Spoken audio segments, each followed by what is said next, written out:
What's up, family? Gerald the Bossman here.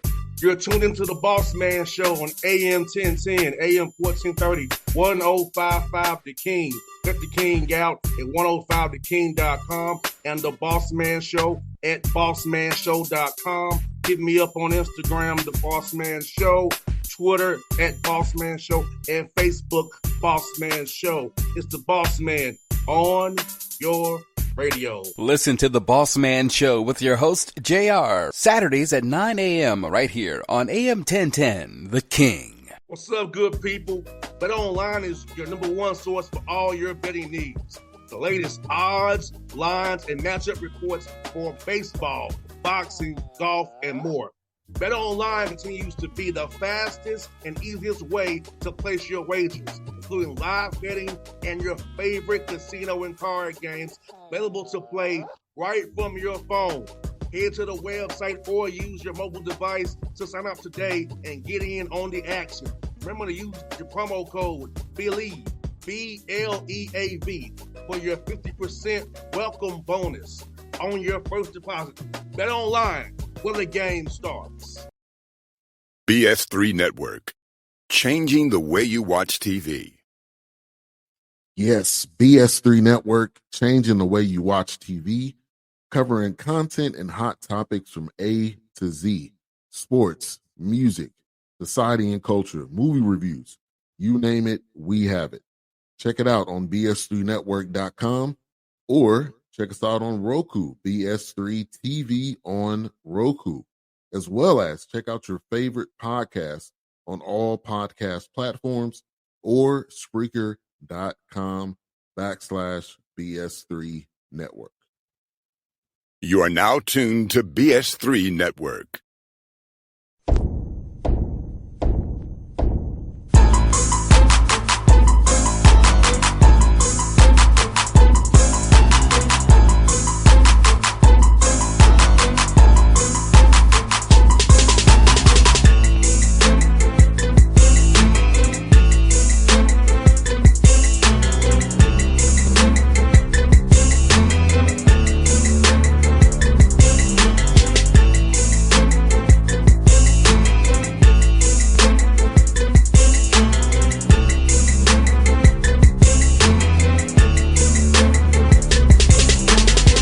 Back on the Bossman Show with Coach Travis DeCuire here of the Montana Grizzlies, the Big Sky champions. Left boys out with the Nets cut down. Coach, good talk to you, man. How things out there in Montana, man?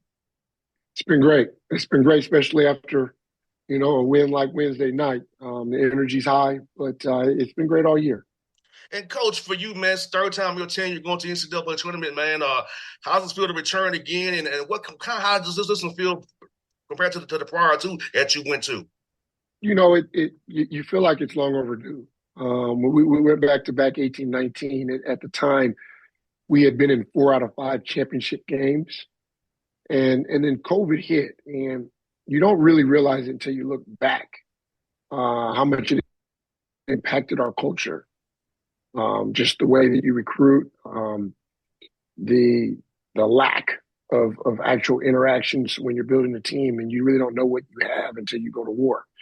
And so it took us a long time to get our culture back. And so right now, this is one of my favorite experiences in terms of how we built this group and how they've come together for one another. So it's been a fun ride this year. And Coach, talk about this, Coach, how from you to the strength and conditioning coaches, compliances, the managers who take care of things, the people don't see, all the people who poured in this program to help you get to this point, and that sacrifice that they make, and also including you and your staff and the players, all the time you put in. So talk about just giving that piece of yourself for the greater good of a team and seeing it come to fruition in Boise on Wednesday night. It's why I'm sitting here in the Zoom with you right now. We've got a manager that stuck around over the winter break. Everybody went home during winter vacation for those 3-4 weeks we were out of school, and we got one that showed up for every practice. We had another one that got in his car and drove to Portland for our game on the road to be there with our guys, getting up shots before the game, after practice, things like that. Our managers come back late night. They're here early in the morning. We got a couple of young ladies that at least one of them's at every practice, running our score clock. And then our strength coach is really, I feel like, the biggest boost for us this year. In the past, we've had a strength coach that worked with multiple sports. He would be at some practices. He'd come on the road once or twice, but he really wasn't a full-time member of our staff because he had so many other programs that he was involved with. And last year we lost in championship game, and I felt like we didn't have the toughness we needed to finish in a championship game. And I believe physical toughness leads to mental toughness. And so we invested in a new full-time position every practice, every road trip as a member of our staff. A guy by the name of Andrew Barrier, and he's been incredible with our group. The guys feel his investment, and so they get the most out of, the nutrition and the time in the weight room. And I felt like we were the strongest team in the tournament this year. No doubt, Coach, and you were on a hell of a streak, man. 14 and 15 to end the regular season through the Big Sky tournament. And I want to ask you this: how did that overtime loss to Portland State kind of allow you to refocus your team and teach from a loss rather than trying to teach from a win? Because you can really go a little harder at them after a loss, a tough one like that, than you can trying to learn and get better off wins all the time. Well, when you're on a streak, sometimes you forget you're human, right? And when you're young, you feel like you can't lose when you're on that ride. And so I think it was healthy for us to reevaluate where we were, because there were some things we weren't doing well during our streak. And, you just kind of keep playing and until you pay a price, and then you get everybody's attention again. But also for the staff, we were closing close games a certain way. And we had a couple guys get hurt the game before the Portland State game. And it changed how we played the last 4 or 5 minutes of a game. And we went 5 minutes without scoring at Portland State after building a 10-point lead. And so I, double back and you watch film and you realize, there were some guys not available to us in the way that we needed them. And so it was important to get those guys as close to 100% as possible going into the tournament. And Wednesday night, we closed the same way we had closed during those streaks.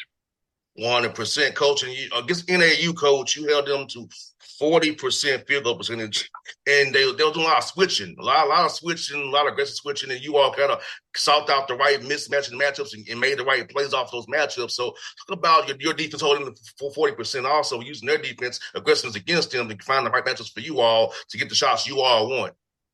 Well, attacking the switch has been a strength of ours all year. A lot of teams in our conference switch. There's such good shooting in our conference that everyone is kind of adapted to switching ball screens and minimizing three-point shots. And we've got multiple guys that can put the ball on the floor and create a shot for themselves. We've got some guys that can play inside and punish smaller defenders. And so we've grown to become a team that plays well in isolations. And then on the defensive side, we had been explosive offensively during our streak, our 10-game win streak. We were shooting about 60% from the floor during that stretch. And I kept telling the guys, we're going to have to be a better defensive team to win the tournament. And so for us to come out in 2 consecutive games, NAU and Idaho as well, and hold both teams under 40%, showed that we had a team that was committed to winning the championship. And Coach, when I looked at the stats, man, you had more assists than had made baskets in Idaho, man. Have you ever had a game like that before in Big Sky play where you all have had more assists than the other team had field goals made? I mean, I thought that was an amazing stat when I read it. We hadn't this year. Our 2018 team had some games like that. We were so good defensively, we forced a lot of turnovers. And because of that, our opponents weren't getting enough shots. And so we would see stat sheets like that. But this year we hadn't defended well enough to do that, which that's why I knew we had a chance at winning the championship, after that NAU game, seeing us defend the way we did.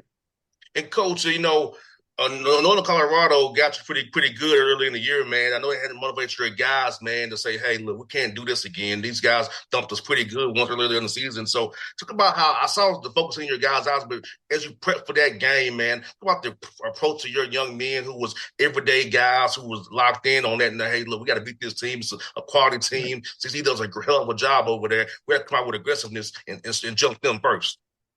Yeah, when we played that at home, we thought we were good, but we weren't good. We weren't playing great basketball. We were winning off talent, explosive offensive players, but we weren't sharing the ball. We weren't playing together. We were shooting tough shots. Our assist-to-turnover ratio was negative for some guys. And because we had been winning, it was really hard to get everybody's undivided attention in terms of how to play together. So that loss highlighted our weaknesses, and so we had an incredible film session afterwards.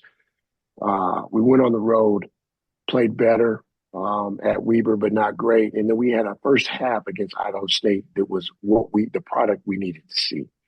Unfortunately, we had a lead at halftime. And sometimes success doesn't always lead to consistency. And so we came out in the second half and went back to playing the way we played against Northern Colorado. So when we got home, we had a game, that was a Saturday. So we had a game that following Monday against Idaho. And we spent Sunday really just in meetings with the core group of guys that were the problem, which were all our best players. And we watched film and we had a long conversation about sharing and playing together and what everyone needed from one another. It was the most honest conversation that I've ever had a team have because one of our leaders spoke up. And so we came out and that's when the streak started and we started sharing the ball. You started seeing games, 15 assists, 19 assists, 21 assists. And once our guys got a feel for what it was, and we put it on film and now we can show them good clips. The rest was history. And so when we went back and played Northern Colorado the second time, I believe we shot 65% in the first half. And we were a more physical basketball team. We tightened up some things defensively and proved to ourselves that we could be a better team than them. And so from that point forward, we pretty much were the best team in the conference while riding that streak. So that's why going into the tournament, championship game, we in the locker room, you could tell from the vibe, the guys knew it was a very winnable game. We just had to play the right way. No doubt, Coach. You had guys on your roster, Joe, first team, Malik Moore, Brandon Whitney, Money Williams, top reserve, second team. You had a talent on your roster. And like you said, having them all come together and contribute, and Kyle Johnson, all tournament team as well. So you get five guys recognition on your roster, man. And just like talk about like you said, getting them to share that ball, just having us meshed the right way. Because in this game, people can get selfish and they're thinking about our next year contracts and having to put all that on the back burner for that greater good, and having these five young men who perform very highly for you got recognition to come together, man. It's amazing to see. Right. No, you're looking at the Philadelphia Eagles and Saquon Barkley going for the record. And as a fan, I wanted to see him get the record. I wanted to see it for his linemen. I wanted to see it for just the entire organization. It's something that someone can't take away because you're not guaranteed a Super Bowl, right? And it's very similar to how we approach things with our team this year is we've got a lot of weapons. And if we'd had one guy average 20 a game, we would not have won the championship. And our depth was our strength. And so you look up in different games, different guys finished, different guys led us in scoring. That is why we really had one first team all conference player instead of two or three, like Northern Colorado had three. And I thought that if we were going to win a championship, that balance would be our strength. Getting guys to buy into that is very difficult in this day and time because they all want to be first team all conference players. They all want to play professionally. When your leading scorer only averages 12 or 13 points a game as opposed to 17, 18 somewhere else, it's very difficult to sell. And so we just keep pointing at the banners and the Raptors about, hey, this is how we win. This is how we win a championship. And so we need to be the most selfless team in the conference. And we became that. But it wouldn't have felt the same if we didn't win a championship. And so you got to make it happen to make it worth it to everyone in terms of the commitments and sacrifices that they've all made. No doubt, Coach. And it's very important. I try to tell you, who I mentor, it's not so much who starts, sometimes who finishes the game. That's really way more important. Right. And sometimes based on the flow of the game, you won't finish every game. But if you're in that conversation, the coach trusts you and you have a role on this team. So I think sometimes young men get caught up in starting so much, but how about did you finish? And Money Williams finished a lot for you. So like he showed his work finishing the games for you. He didn't start, but he finished for you. So I think he's a perfect example to tell these young men who get caught up in starting so much. Let's talk about who finished the game. Well, for us, we weren't that good offensively for a while. And a lot of Money's success is built on who's around him. He's an incredible creator. And so if you spread him around with, one post that's good at finishing around the rim and three shooters in that space, he's an incredible basketball player, which is what put him, on NBA draft boards. And so our starting lineup isn't that. We don't want to have a plethora of shooting in our starting lineup. And so he didn't really fit with those guys. And so I thought making the adjustment, putting Kai in the starting lineup and having Money come in at the 16-minute mark along with a shooter allowed us to play a way that fit him for his minutes. And that's when our offense became explosive and our field goal percentage increased. And Coach, you shot 50% from the field overall, 36 from three.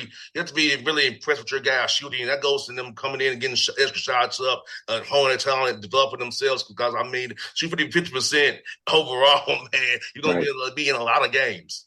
Right. Some of that is the work the guys are putting in before and after practice, coming back at night, our managers being available, player development with our staff during the week. But the part that I think no one really talks about very much is the shot selection and have an understanding that, I might be a 50% three-point shooter. You might only be 30.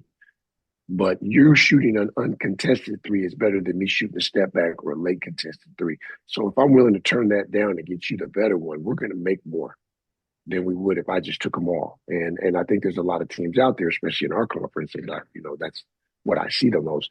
There's a lot of guys shooting threes off the bounce, step back, contested, falling down, trying to get fouled.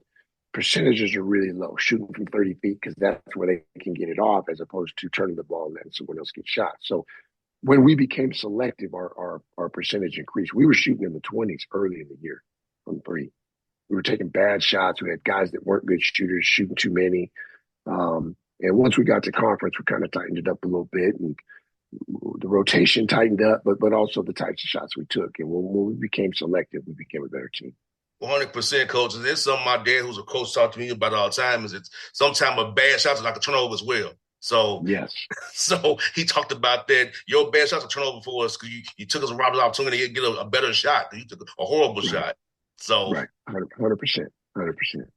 And you also did a good job limiting real turnovers as well this year, even in basketball. Talk about your guards and how they really took care of the ball for you, got you into your actions the right way, and making smart decisions with the ball, and just making smart shot selections with the ball as well.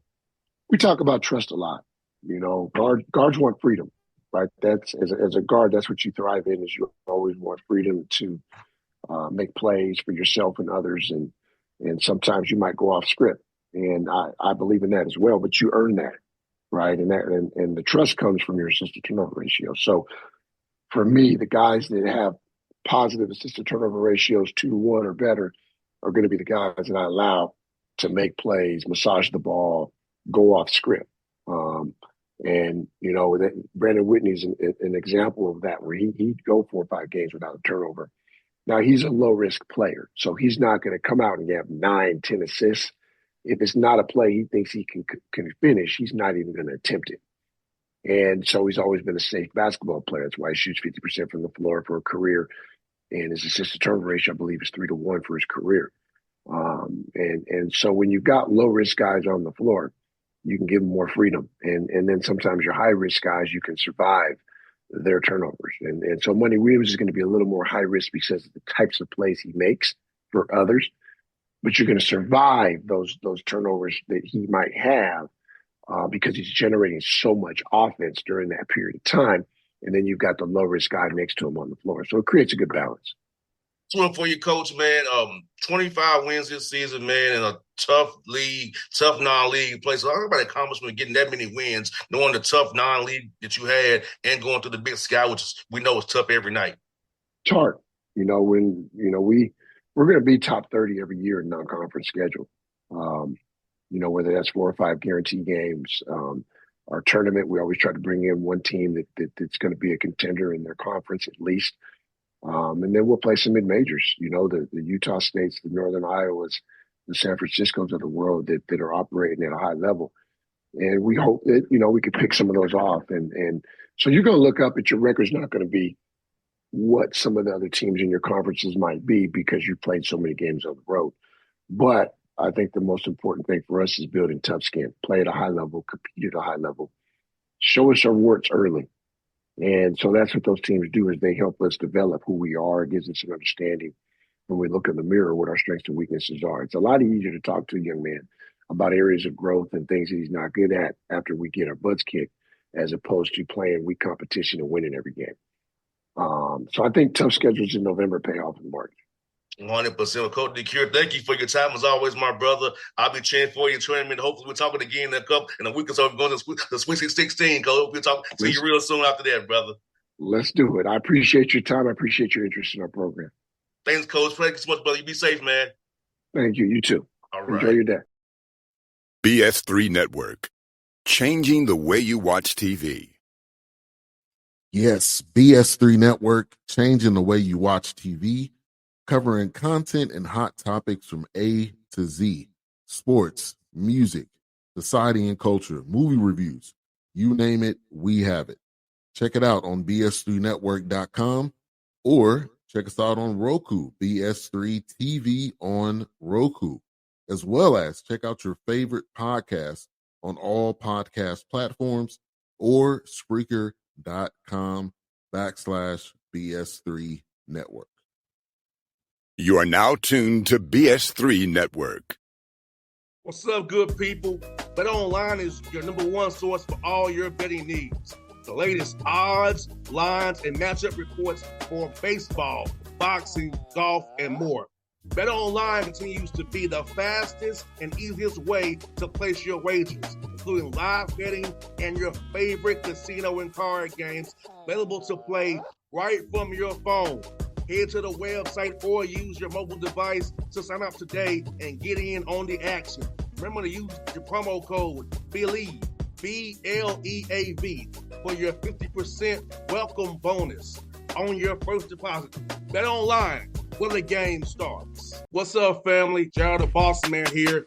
You're tuned into the Bossman Show on AM 1010, AM 1430, 1055 The King. Check The King out at 105theking.com and the Bossman Show at bossmanshow.com. Hit me up on Instagram, The Bossman Show, Twitter at Bossman Show, and Facebook, Bossman Show. It's the Bossman on your radio. Listen to The Bossman Show with your host, JR, Saturdays at 9 a.m. right here on AM 1010, The King.